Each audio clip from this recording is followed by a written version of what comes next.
नमस्कार दोस्तों। अरविंद केजरीवाल को अपनी ताकत का कुछ ज़्यादा ही घमंड हो गया है। इस समय जिस तरीके से विरोधी दलों के नेता उनसे मिल रहे हैं, उनके प्रति सहानुभूति जता रहे हैं, वैसे ज़्यादा लोग नहीं हैं। नीतीश कुमार गए थे उनसे मिलने के लिए कल एक बार फिर। उसके बाद अरविंद केजरीवाल को ऐसा लगने लगा है कि वो राहुल गांधी की तरह सारे विपक्ष की नज़रों के हीरो हैं और सारा विपक्ष उनके पीछे आ खड़ा होगा। और उन्हें लग रहा है कि जो उनकी निजी समस्या है वो सबकी समस्या अपनी बन जाएगी, ठीक उसी तरीके से जिस तरह से यूरोप के देश ये चाहते थे कि हमारी निजी समस्या के कारण भारत रूस से तेल खरीदना बंद कर दे। लेकिन भारत ने कहा कि ये आपकी प्रॉब्लम है सर, हमारी प्रॉब्लम नहीं है। तो ये भी इन सर जी को समझाना पड़ेगा, केजरीवाल जी को, कि ये समस्या आपकी निजी समस्या है, सारे विपक्ष की समस्या नहीं है। सबके सबके पास अपने अधिकारियों के ट्रांसफर पोस्टिंग के अधिकार हैं, सब फुल स्टेटहुड में रह रहे हैं, पूर्ण राज्य का दर्जा है सबको, नीतीश कुमार को भी है, दूसरे राज्यों को भी है। तो वो सिर्फ आपके पास सिर्फ इसलिए आ रहे हैं कि आने वाले समय में जब वो सब लोग इकट्ठा होंगे और लोकसभा चुनाव में नरेंद्र मोदी के साथ कुछ अपनी कोशिश करेंगे लड़ाई को आगे बढ़ाने की, तो उस समय आप थोड़ा मोड़ा उनका साथ दे दें। वैसे साथ देने की हैसियत में अरविंद केजरीवाल है नहीं। तो अरविंद केजरीवाल को ये गुमान हो गया है। अब देखिए हुआ लेटेस्ट डेवलपमेंट के नीतीश कुमार मिले तेजस्वी यादव के साथ उनसे, और वो जब मिले थे तो आपको पता ही था कि वो लौट रहे थे कहाँ से, कि वो कर्नाटका से लौट रहे थे। कर्नाटक में आपको पता ही है क्या था, शपथ ग्रहण समारोह था, तो वो वहाँ से लौटते हुए उन्होंने सोचा चलो केजरीवाल से भी मिलते चलते हैं। तो केजरीवाल से मिल लिए और उनसे कहा कि साहब ये ऑर्डिनेंस जो सरकार लाई है, सुप्रीम कोर्ट का जो फैसला पलटा है सरकार ने, तो बहुत गलत किया। कल तो सभी के साथ ऐसा हो सकता है, हम आपके साथ हैं। लेकिन हम आपके साथ किस तरीके से हैं, हम आपको किस तरीके से सपोर्ट करेंगे, हम आपके साथ राज्यसभा में लोकसभा में किस तरीके से आपको सपोर्ट करेंगे, इसका खाका अपने चचा नीतीश जी के पास कोई है नहीं। ना उनकी लोकसभा में इतनी हैसियत है कि वो किसी भी ऑर्डिनेंस को रोक सकें, ना उनकी हैसियत राज्यसभा में है कि किसी को भी रोक सकें। इवन उनके चाचा भतीजे तेजस्वी भी मिल जाएं तब भी उनकी हैसियत नहीं है। अरविंद केजरीवाल ने उनसे मिलने के बाद जब मीडिया से बातचीत की तो उन्होंने ये कह दिया, अरविंद केजरीवाल के 10 राज्यसभा सांसद हैं और जालंधर उपचुनाव के बाद उनका एक लोकसभा का सांसद भी हो गया है। इस तरह से कुल 11 सांसद हैं दोनों सदनों में केजरीवाल के। तो केजरीवाल को लगा कि यार 10 सांसद हैं मेरे, तो मैं कोशिश तो करूंगा कि इन्हें राज्यसभा में रोकूं, लोकसभा में जानते हैं कि नहीं रोक पाएंगे। तो उन्होंने कहा कि अगर सारा विपक्ष एक हो जाए और हम सब लोग मिलकर राज्यसभा में इस ऑर्डिनेंस को पास ना होने दें, इसे कानून का दर्जा ना मिलने दें, तो 2024 में नरेंद्र मोदी हार जाएंगे। अरविंद केजरीवाल को पता नहीं कहाँ से ये घमंड हो गया है, कहाँ से उन्हें ये गुमान हो गया है कि उनके कहने पर सारे विपक्षी साथ आ जाएंगे और नरेंद्र मोदी के खिलाफ इकट्ठे खड़े हो जाएंगे। कांग्रेस जो सबसे बड़ी पार्टी है दोनों ही सदनों में, विपक्ष की पार्टियों की अगर बात करूँ तो वो कैसे केजरीवाल के साथ खड़ी हो जाएगी। कांग्रेस ने तो साफ तौर पर पिछले दिनों ये कह दिया कि यहाँ दिल्ली में राष्ट्रपति शासन लग जाना चाहिए, जो अव्यवस्था यहाँ केजरीवाल ने फैलाई हुई है। अधिकारियों का सुप्रीम कोर्ट का डिसीजन आया कि आपको सर्विस ट्रांसफर का जो इनका फैसला मिला है, रात के 12-12 बजे 1-1 बजे अधिकारियों को तबादला करने लगे, अधिकारियों को धमकाने लगे, फोन करने लगे। सौरभ भारद्वाज जो इनके मंत्री हैं उन्होंने तो अधिकारियों को रात के 12-1 बजे 2 बजे उन्हें फ़ोन करके अटकाना शुरू कर दिया कि आपने मेरा काम नहीं किया है, अब देखिए सुप्रीम कोर्ट ने सारे हमारे राइट्स दे दिए हैं, हम आपको बताते हैं कि अब कैसे काम कराया जाता है। उन आईएएस अफसर ने लिख कर दे दिया, दिल्ली के 8 आईएएस अफसर ने इनके खिलाफ लिख कर दे दिया अरविंद केजरीवाल के कि साहब ये तो बवाल मचा देंगे अगर इनके सारे हाथ में हथकंडे आ गए तो। खैर ये चीज़ें तो मैं पहले भी डिस्कस कर चुका हूँ। इनको लगता है कि राज्यसभा में ये रोक सकते हैं इसको। देखिए राज्यसभा में इस समय जो एनडीए की स्ट्रेंथ है वो 110 है, बीजेपी का जो नेतृत्व वाला है। कुल 238 सदस्य हैं और यहाँ पर बहुमत से उनके पास 8 की कमी बैठती है। 2 नामांकित सदस्यों की सीट खाली हुई है, अभी खाली पड़ी हैं, 2 नॉमिनेटेड मेंबर्स हैं, उनको भी अगर भर देती है बीजेपी तब भी उनके पास 8 की कमी रहेगी। तो उनके दिक्कत ये है बीजेपी के सामने कि उन्हें दूसरे दलों की आवश्यकता पड़ेगी।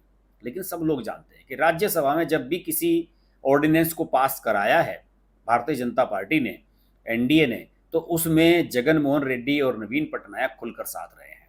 और नवीन पटनायक ने पिछले दिनों अपना समर्थन मोदी से पहले ही जता दिया था। जब नीतीश कुमार उनसे मिलने गए तो उससे अगले ही दिन पटनायक दिल्ली में आए और मोदी से मिले और उनसे कह दिया कि देखिए वो साहब, वो नीतीश कुमार अब जबरदस्ती घर पर आ गए मिलने के लिए, तो क्या करते हैं, उनको खाना वाना खिलवा दिया, भेज दिया, लेकिन हम आपके साथ हैं, हम मोरल रूप से साथ हैं आपके। जबकि हकीकत बात देखिए आप, कि अब लोकसभा चुनाव जब होंगे 2024 में, तो उड़ीसा में बीजू जनता दल के सामने प्रमुख प्रतिद्वंदी के रूप में बीजेपी है, लेकिन बीजेपी कमजोर है वहाँ पर, और बीजेपी वहाँ पर ताकतवर बनना भी नहीं चाहती। उस तरह के काम भी बीजेपी नहीं कर रही कि वो वहाँ पर पूरी फोर्स के साथ चुनाव लड़े, क्योंकि वो जानते हैं कि पूरी फोर्स के साथ चुनाव लड़ेंगे तो नवीन पटनायक को भला बुरा कहना पड़ेगा, उन पर आरोप लगाने पड़ेंगे। और नवीन पटनायक इतने जेंटल पर्सन है कि उन पर अगर आप आरोप लगाएंगे तो लोग उसे हजम नहीं करेंगे। तो इसलिए बीजेपी उनके प्रति सॉफ्ट कॉर्नर रखती है, ज़्यादा ताकत के साथ न लोकसभा का चुनाव लड़ती न विधानसभा का चुनाव लड़ती। अगर कुछ सफलता मिल जाती है तो ठीक है, जनता के भरोसे, बाकी उन्हें वहाँ पर बीजू जनता दल की सरकार से कोई दिक्कत नहीं है। कुछ ऐसी ही स्थिति उनके साथ आंध्र प्रदेश में है जगन मोहन रेड्डी के साथ। जगन मोहन रेड्डी के सामने भी आंध्र प्रदेश में बीजेपी कोई बड़ी ताकत नहीं है, बिल्कुल शून्य है वहाँ पर। तेलंगाना में जो आंध्र प्रदेश से ही अलग होकर बना है, फिर तो वहाँ तो बीजेपी के 4 सांसद भी हैं, कुछ विधायक भी हैं, कुछ बायपोल भी बीजेपी ने जीत लिए वहाँ पर, लेकिन आंध्र प्रदेश में तो जीरो है। आंध्र प्रदेश में तो चंद्रबाबू नायडू इनसे कह रहे हैं कि साहब मुझे साथ ले लो और हम जगन मोहन रेड्डी को हरा देंगे मिलकर, लेकिन बीजेपी जानती है कि चंद्रबाबू नायडू उनके किसी काम के नहीं है। 2018 में भाग गए थे इनका साथ छोड़कर, यूपीए का साथ ले लिया था और कांग्रेस के साथ मिलकर चुनाव लड़ने लगे थे, और स्थिति क्या हो गई थी देखिए, ढक्कन हो गए, जीरो हो गए। प्रचंड बहुमत के साथ जगन मोहन रेड्डी जीत कर आए। तो बीजेपी चंद्रबाबू नायडू को साथ लेकर बिना वजह जगन मोहन रेड्डी को नाराज क्यों करेगी?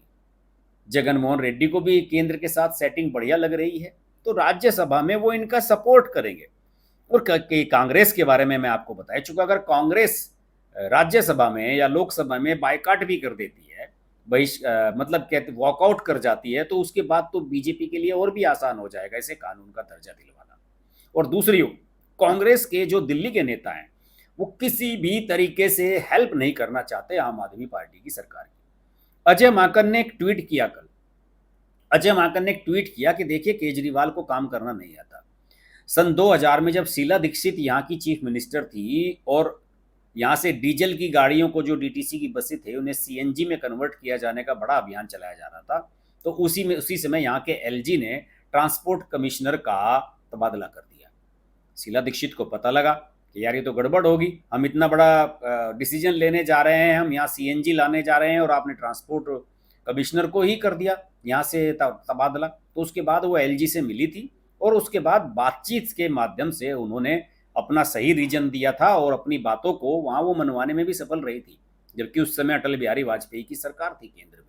तो उन्होंने कहा कि शीला दीक्षित को जिसे केजरीवाल गालियां देते थे कि हम जेल में बंद करा देंगे, ये करा देंगे, कम से कम अपने सीनियर लीडर्स से इतना तो सीखना चाहिए उन्हें।